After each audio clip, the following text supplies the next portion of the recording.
Pada pertemuan kali ini kita akan membahas tentang positivisme. Apa yang dimaksud dengan positivisme? Istilah positivisme diperkenalkan oleh Auguste Comte sebagai paham dan gerakan pemikiran yang menekankan sains dan ilmu pengetahuan positif sebagai puncak perkembangan pengetahuan manusia, dan bahwa metode kerja ilmu positif merupakan satu-satunya metode yang dapat memberikan pengetahuan yang objektif benar tentang kenyataan yang ada. Dalam pemikirannya, Auguste Comte menjelaskan tentang 3 tahap pemikiran yang disebutnya sebagai le trois actes de la raison, hukum 3 tahap pemikiran. Menurut Comte, pemikiran manusia, baik individual maupun kolektif, sebagai suatu bangsa, kebudayaan, dan sejarah pemikiran pada umumnya, berkembang melalui 3 tahap, yaitu tahap teologis, metafisis, dan positif ilmiah. Baik, kita bahas satu-satu secara singkat ya. Yang pertama, tahap teologis. Tahap ini oleh Comte dirinci menjadi 3 tahap lagi, yaitu tahap animisme, politeisme, dan monoteisme. Dasar pemikiran pada tahap pemikiran ini adalah bahwa gejala-gejala alam merupakan hasil tindakan langsung dari yang ilahi.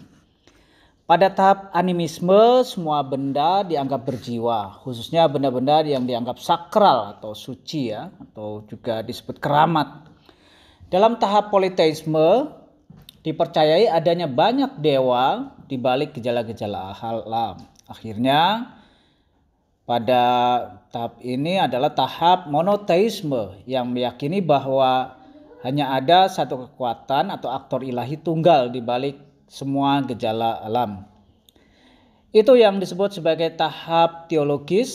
Selanjutnya adalah tahap metafisis. Nah, pada tahap ini pelaku ilahi yang dipercayai pada tahap teologis diganti dengan daya kekuatan abstrak yang dipercayai sebagai penyebab gejala-gejala yang teramati. Dan yang terakhir menurut Auguste Comte adalah tahap positif ilmiah. Manusia mulai menolak untuk berspekulasi mencari arhe atau asal muasal realitas atau kenyataan.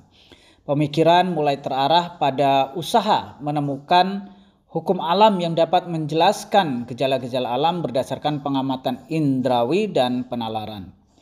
Metode ilmiah digunakan untuk menggali dan menemukan fakta-fakta empiris, serta membuat prediksi berdasarkan hukum kausalitas atau sebab akibat.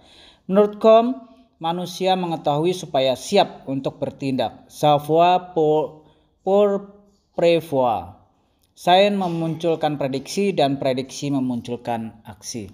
Rekan-rekan sekalian, demikian secara singkat tentang positivisme. Namun pada akhir penjelasan ini saya ingin memberikan catatan bahwa positivisme merupakan bentuk radikalisasi dari empirisme. Bila dalam empirisme, pengalaman indrawi masih mengakui pengalaman subjektif, rohani atau batiniah. Sedangkan pada positif dalam pengetahuan positif atau positivisme, pengalaman yang diakui hanyalah pengalaman indera luar saja. Jadi panca indera. Nah, disitulah perbedaan antara empirisme dan positivisme.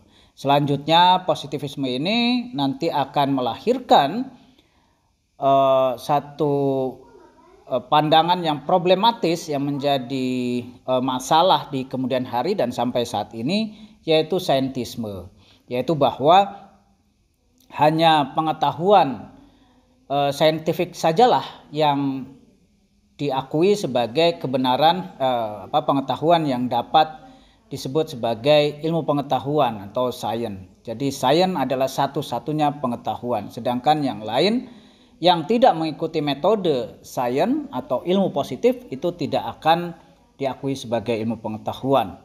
Pada awalnya positivisme ini hanya berlaku pada sebenarnya ini adalah metode ilmu alam, tetapi kemudian dipakai di dalam ilmu sosial juga. Demikian penjelasan singkat tentang positivisme. Terima kasih.